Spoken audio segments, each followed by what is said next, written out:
नमस्कार मित्रों। देखिए मित्रों, आज अपन अध्ययन करने जा रहे हैं 7th क्लास के सामाजिक विज्ञान का 16वां अध्याय यानी इतिहास का जो पार्ट है, इतिहास के पार्ट का दूसरा अध्याय है हर्षकालीन एवं बादगा भारत। देखिए मित्रों, आप में से ही किसी ने सजेस्ट किया था कि अपन पहले पार्ट को पढ़ें, पार्ट को पढ़ने के बाद फिर उसके नोट्स पढ़ें, नोट्स को पढ़ने के बाद फिर उसके क्वेश्चन आंसर पढ़ें। अर्थात एक पार्ट को 3 बार पढ़ेंगे तो अपना मतलब अच्छे से रिवीजन हो जाएगा। इससे अच्छा तो रिवीजन हो ही नहीं सकता, मतलब पार्ट को एकदम कंठस्थ करके रहेंगे अपन।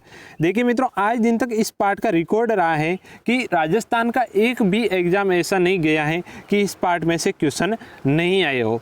देखिए, हर इक्के दुक्के एग्जामों को छोड़कर अपन बात करें तो हर एग्जामों में इनसे संबंधित क्वेश्चन पूछे जाते हैं, अर्थ से संबंधित एवं अर्धकालीन के बाद से संबंधित। देखिए, आज अपन पार्ट को शुरू करते हैं। देखिए, शुरुआत से लगाकर अंत तक वीडियो में बने रहिएगा और रेगुलर ऐसे ही सीरीज आपको मिलती रहेगी जिससे आपको बहुत सारा बेनिफिट होगा। और रीड के पॉइंट ऑफ व्यू से तो ये तो बहुत ही इंपॉर्टेंट पार्ट है और हमेशा हमारे साथ बने रहिए। और ऐसे ही अपन सामाजिक विज्ञान की किताबों का अध्ययन करेंगे, फिर साइकोलॉजी पढ़ेंगे। इसी प्रकार अपनी तैयारी बहुत मजबूत एवं अच्छी तरीके से अपन दम के साथ करेंगे। तो चलिए शुरू करते हैं। गुप्त साम्राज्य के पतन के बाद भारत की राजनीतिक एकता ध्वस्त हो गई थी या कई छोटे छोटे राज्य बन गए। थानेश्वर में एक नए राजवंश की स्थापना प्रभाकर वर्धन ने की। इसके 2 पुत्र थे, राज्यवर्धन और हर्षवर्धन। एक पुत्री थी राजश्री। अपने बड़े भाई की मृत्यु के बाद 606 ईस्वी में हर्षवर्धन थानेश्वर का शासक बना।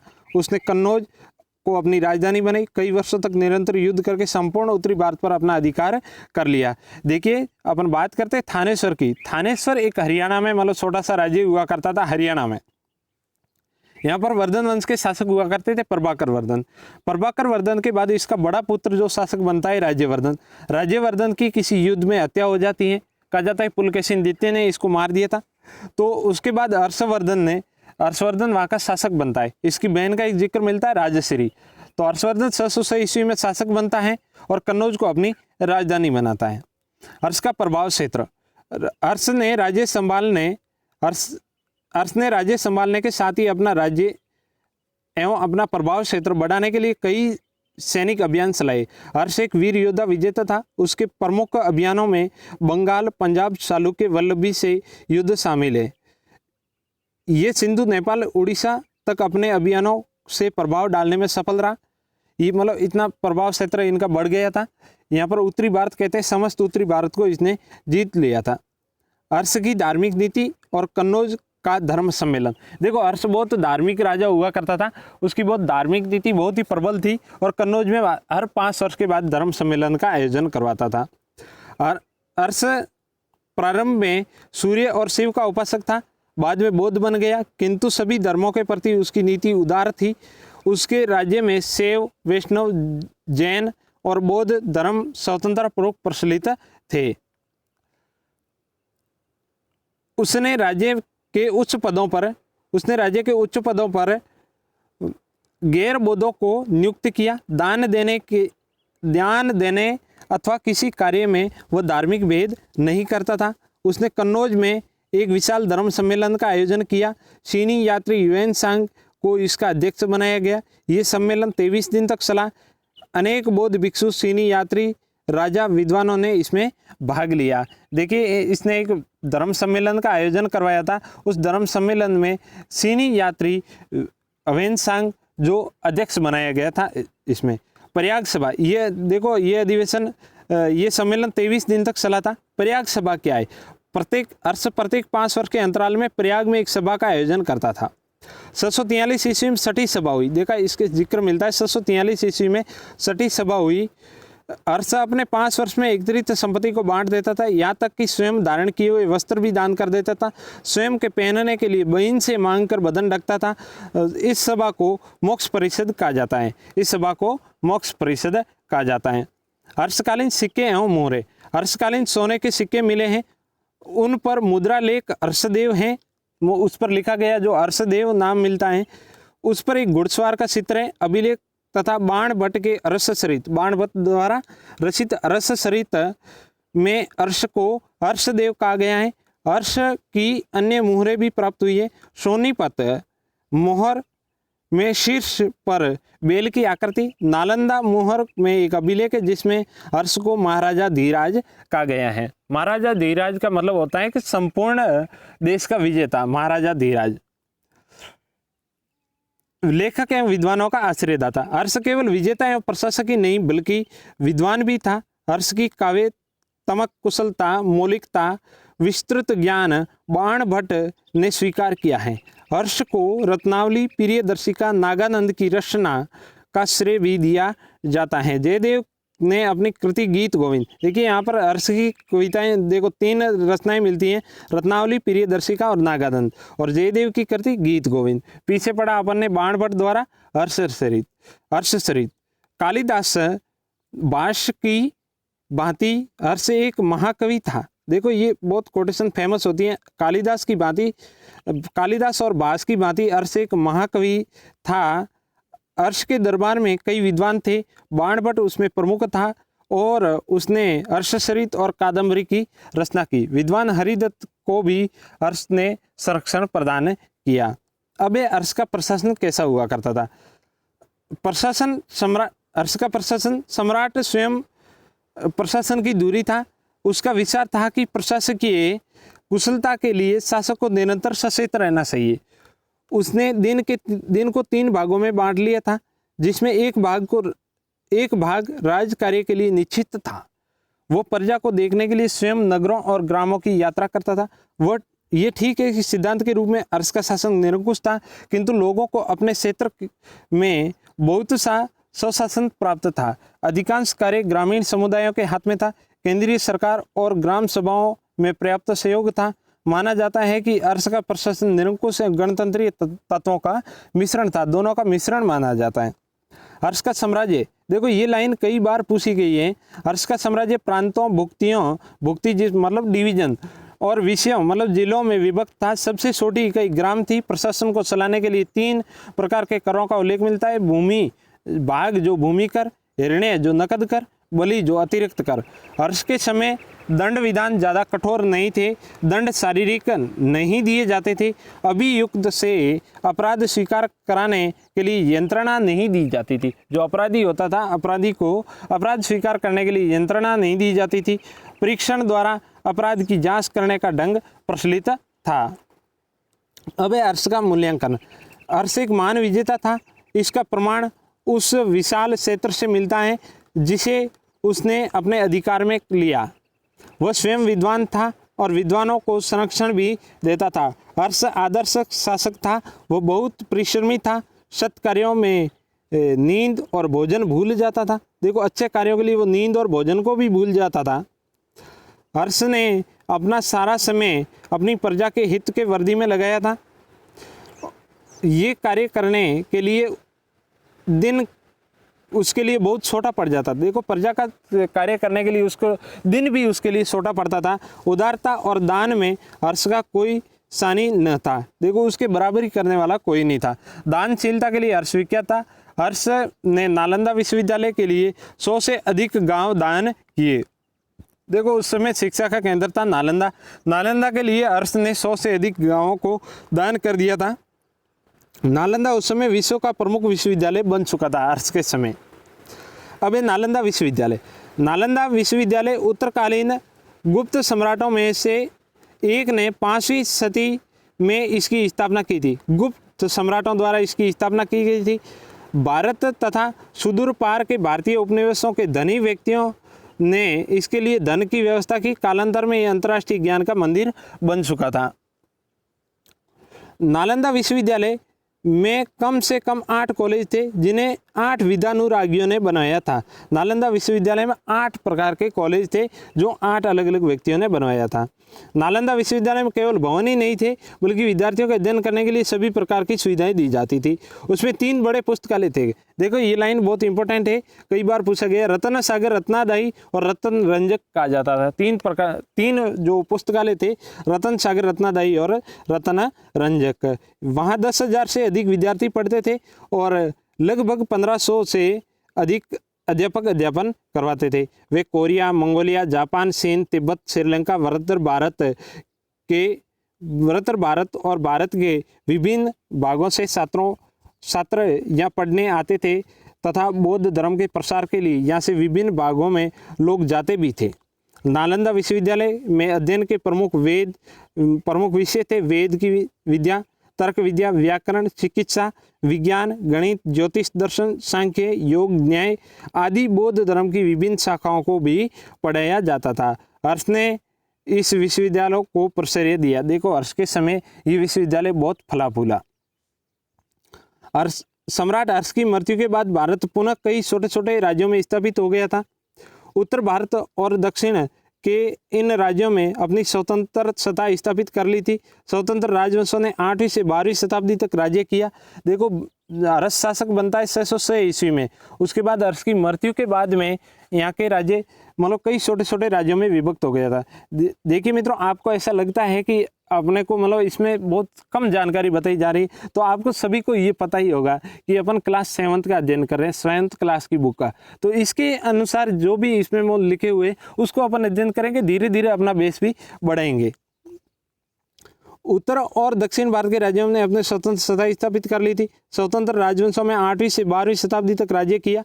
अपने राज्य के विस्तार के लिए यद्यपि आपस में लड़ते रहे, परंतु इन्होंने किसी विदेशी शासक को सिंधु नदी के इस ओर नहीं बढ़ने दिया। देखो यहाँ पर कई छोटे छोटे राज्यों में बंट गया था भारत, लेकिन एक विशेषता ये रही कि ये छोटे छोटे राज्य होते हुए विदेशी आक्रांताओं को अपने भारत के अंदर घुसने नहीं दिया। दक्षिण भारत के प्रमुख राजवंश, उस समय दक्षिण भारत में कौन कौन से राजवंश हुआ करते थे, देखिए ये बहुत इंपॉर्टेंट टॉपिक है। 8वीं से 12वीं शताब्दी तक जिन प्रमुख राजवंशों ने दक्षिण भारत में शासन किया उसमें निम्नलिखित। देखो 8वीं से लगाकर 12वीं शताब्दी के बीच में जो दक्षिण भारत में राजवंश थे उनके बारे में अध्ययन कर रहे हैं। पहला राजवंश जो सबसे महत्वपूर्ण शक्तिशाली राजवंश का नाम आता है राष्ट्रकूट वंश। दक्षिणी राज्यों में राष्ट्रकूट वंश सर्वाधिक महत्वपूर्ण था। राष्ट्रकूट ने कन्नौज और उसके आसपास के प्रदेशों में अपनी सत्ता स्थापित करने के लिए बार बार प्रयास किया कि इन्होंने नर्मदा नदी के दक्षिण में वर्तमान महाराष्ट्र प्रदेश में अपना राज्य स्थापित किया। देखो राष्ट्रकूटों का यहाँ पर हुआ करता था शासन। वे प्रारंभ में चालुक्यों के अधीन थे। प्रारंभ में ये चालुक्य राजवंश के अधीन थे।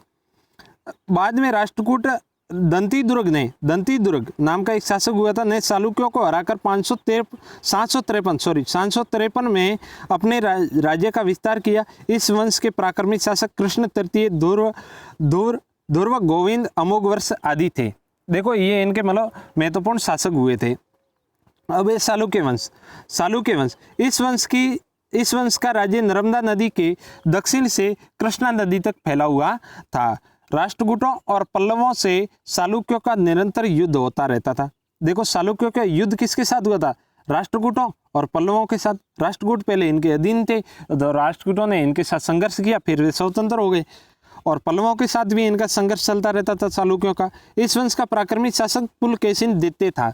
पुलकेशिन द्वितीय हुआ था इस वंश का सबसे शक्तिशाली शासक, जिसने सम्राट हर्षवर्धन को पराजित किया था। अभी अपन थोड़ी देर पहले पढ़ा था। विक्रमादित्य द्वितीय भी इस वंश का शक्तिशाली शासक हुआ था। देखो विक्रमादित्य द्वितीय भी इस वंश का सबसे शक्तिशाली शासक हुआ था चालुक्य वंश का। 753 में राष्ट्रकूटों से पराजित होकर चालुक्यों ने 973 ईस्वी में अपना राज्य पुनः राज्य स्थापित किया। मध्य हैदराबाद में कल्याणी को अपनी राजधानी बनाया। कई बार पूछा गया, राष्ट्रकूटों ने अपना पुनः, देखो 973 ईस्वी में अपने राज्य को जीतकर पुनः मतलब अपनी राजधानी किसको बनाया था? कल्याणी को बनाया गया था। देखो 753 में राष्ट्रकूटों से ये हार चुके थे। राष्ट्रकूट इस समय चालुक्यों से स्वतंत्र हो गए थे। आगे पल्लव वंश, ये दक्षिणी भारत का सबसे प्राचीन वंश था। इस वंश का शासक महेंद्र वर्मन था, जो चालुक्य नरेश पुलकेशिन द्वितीय से पराजित हो गया था। बाद में उसके पुत्र नरसिंह वर्मन 642 ईस्वी में चालुक्यों की राजधानी पर अधिकार कर लिया। पल्लवों का चालुक्यों से निरंतर संघर्ष चलता रहता था। 9वीं शताब्दी में राष्ट्रकूट और चोल शासकों ने भी पल्लवों पर आक्रमण किया। 9वीं शताब्दी में राष्ट्रकूटों और चोल शासकों ने पल्लवों पर आक्रमण किया। 885 ईस्वी में चोल शासक आदित्य प्रथम ने पल्लवों को हराकर अपनी राजधानी कांसी पर अधिकार कर लिया। देखो पल्लवों, पहले ये चोल वंश था वो पल्लवों के अधीन था, तो सोल वंश का एक शासक हुआ था आदित्य प्रथम ने पल्लवों को हराकर अपनी राजधानी काशी पर अधिकार कर लिया। इस प्रकार पल्लव राजवंश का अंत हो गया। इस प्रकार पल्लव राजवंश का 885 ईस्वी में अंत हो गया। आगे सोल वंश। सोल वंश जो राज्य कृष्णा और कावेरी नदियों के बीच में हुआ करता था। कई बार पूछा गया कृष्णा एवं कावेरी नदियों के बीच में कौन सा साम्राज्य हुआ करता था? सोल वंश का। इस राज्य का विस्तार 867 ईस्वी में सोल शासक विजयपाल द्वारा किया गया। उसने पल्लवों की अधीनता से चोल राज्य को मुक्त किया। बाद में उसके पुत्र आदित्य ने पल्लव नरेश अपराजित वर्मा को परास्त कर काशी पर अधिकार कर लिया। इस वंश का सबसे प्रतापी शासक हुआ था राजेंद्र प्रथम। 1012 ईस्वी में गद्दी पर बैठा। राजेंद्र प्रथम 1012 ईस्वी में गद्दी पर बैठा। उसने संपूर्ण दक्षिण में अपना राज्य स्थापित किया और उत्तर भारत की ओर आक्रमण किए। वह कलिंग व बंगाल को जीतता हुआ गंगा नदी के तट पर तक पहुंच गया और गंगे कौंड की उपाधि धारण की। देखो, गंगे कौंड की उपाधि धारण मतलब गंगे कौंड गंगा का क्षेत्र विजित करने वाला। उसने जल सेना बनाकर बंगाल की खाड़ी बर्मा को विजय किया और राजेंद्र प्रथम तथा अन्य सोल शासकों ने भारतीय सभ्यता और संस्कृति के संरक्षण में विशेष योगदान दिया। अब है इनकी शासन व्यवस्था। देखिए, इनकी शासन व्यवस्था की बात करें अपन तो दक्षिण भारत में प्रमुख राजवंशों में शासन व्यवस्था राजा सर्वोपरि माना जाता था। राजा का शासन सहायता हेतु मंत्रियों और कर्मचारियों की नियुक्ति एवं नियंत्रण करता था। पल्लवों ने राज्य को राष्ट्र, कोटम तथा ग्रामों में विभाजित किया गया था। जिस प्रकार अपने जो रस का राज्य पड़ा था, प्रांत, भुक्तियाँ और उसके बाद जो विषयों में ये बंटवारा किया गया था, उसी प्रकार जो इनका जो पल्लवों का राज्य था वो राष्ट्र, कोटम तथा ग्रामों में विभाजित था। 16 ने मंडल नाडु में विभाजन किया। तमिल प्रदेश नाडुओं के कारण ही वर्तमान में तमिलनाडु रखा गया। उस समय स्थानीय स्वशासन की संस्थाएं कार्य करती थी। ग्राम सभाओं के प्रमुख स्थान था। ग्राम सभाएं सामान्य प्रबंधन के अतिरिक्त न्याय, कानून एवं दान की व्यवस्था भी देखती थी। साहित्य एवं कला की उन्नति। साहित्य एवं कला की उन्नति। इस समय साहित्य एवं कला की भी उन्नति हुई। दक्षिणी भारत में तमिल एवं संस्कृत दोनों भाषाओं की उन्नति हुई। राजा साहित्य प्रेमी थे। राष्ट्रकूटों में के समय वल्लभी एवं कानेरी विश्वविद्यालय प्रसिद्ध है। राष्ट्रकूटों के समय वल्लभी एवं कानेरी विश्वविद्यालय प्रसिद्ध है। काशी विद्या का बड़ा केंद्र हुआ करता था। तमिल भाषा में लिखित कामन रामायण दक्षिण में प्रमुख लोकप्रिय हैं। जैन बौद्ध ग्रंथों में अनेक ग्रंथ लिखे। दक्षिणी भारत में राजाओं की मंदिर एवं मूर्तियों निर्माण कराने में विशेष रुचि थी। ये मंदिर आज भी कला के उत्तम उदाहरण हैं। जैसे भी अपन देखें, भारत के सबसे अति उत्तम मंदिरों की श्रेणी में देखा जाए तो दक्षिण भारत के सबसे अच्छे मंदिर मिलते हैं, वो इन्हीं राजवंशों की देन है। मूर्तियाँ पत्थर एवं कांसे की होती थी। चालुक्य राजाओं ने हिंदू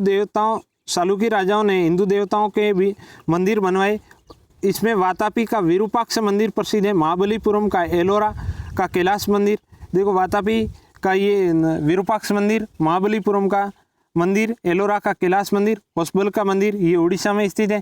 तंजौर के वर्देश्वर में मंदिर में धातु की बनी नटराज मूर्ति स्थापित है। देखो, कई बार पूछा गया नटराज मूर्ति किस मंदिर में स्थापित है? तंजौर के वर्देश्वर मंदिर में स्थापित है। अजंता में भित्ति चित्र और वर्देश्वर मंदिर में देव चित्रकला के अनुपम उदाहरण हैं।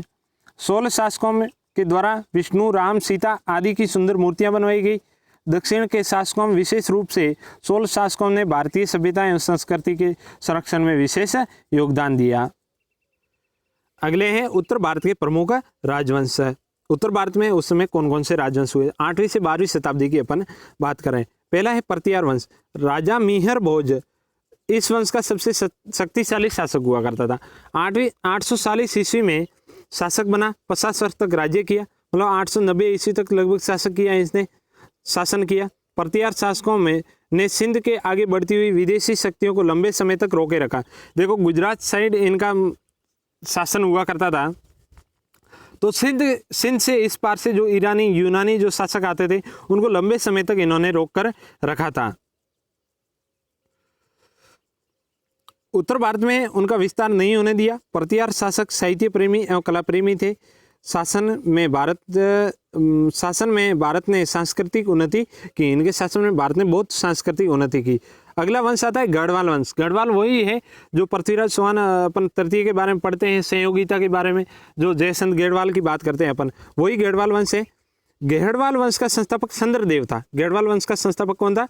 संदरदेव। उसने प्रतिहारों को हराकर कन्नौज पर अधिकार कर लिया। गढ़वाल वंश का अंतिम शासक जयचंद था। 1117 ईस्वी में शासक बना। गौर वंश के शासक मोहम्मद गोरी जयचंद पर आक्रमण किया और कन्नौज पर अधिकार कर लिया। गढ़वाल वंश की समाप्ति कर दी। अगला है सोहान वंश। इस वंश का राज्य अजमेर साम्राज्य के भूभाग में फैला हुआ था। सोहान वंश का प्रथम शक्तिशाली शासक विग्रहराज था, जो बिसल देव के बारे में अपन पढ़ते हैं, विग्रहराज चतुर्थ। पृथ्वीराज चौहान तृतीय इस वंश का सबसे प्रतापी शासक माना जाता है। 1182 में संदेल शासक परमाल को पराजित कर साम्राज्य का विस्तार किया एवं 1191 में अफगानिस्तान के गौर वंश के शासक मोहम्मद गोरी को तराइन के प्रथम युद्ध में पराजित किया। तृतीय युद्ध में पृथ्वीराज को पराजय का सामना करना पड़ा। अगला है गोइल वंश। प्राप्त सिक्कों में ये माना जाता है कि इस वंश के सबसे प्रथम शासक गोइल थे। मेवाड़ में इस शक्तिशाली राजवंश के पराक्रमी शासक बप्पा रावल ने इतिहास में प्रसिद्ध हुए। जो इसके मतलब सबसे शक्तिशाली प्रथम शासक हुए थे वो बप्पा रावल के नाम से प्रसिद्ध थे।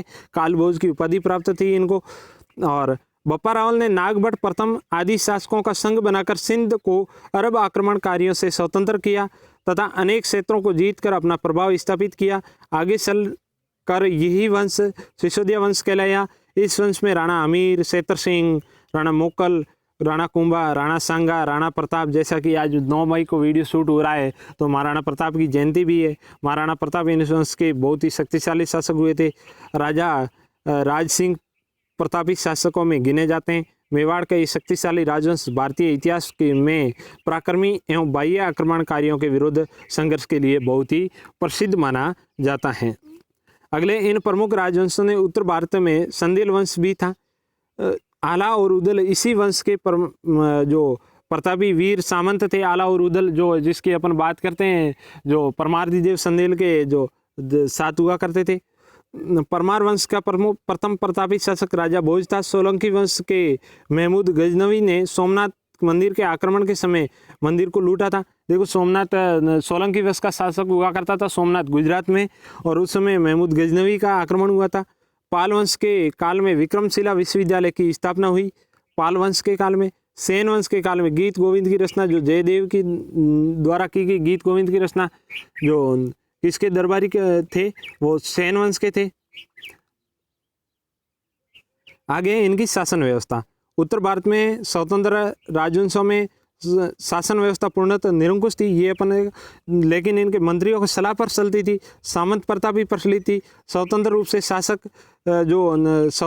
शासक के अधीन रहते हुए कार्य करते थे सामंत। और ग्राम पंचायतें थी और राजकीय कार्यों में जो हस्तक्षेप नहीं कर सकती।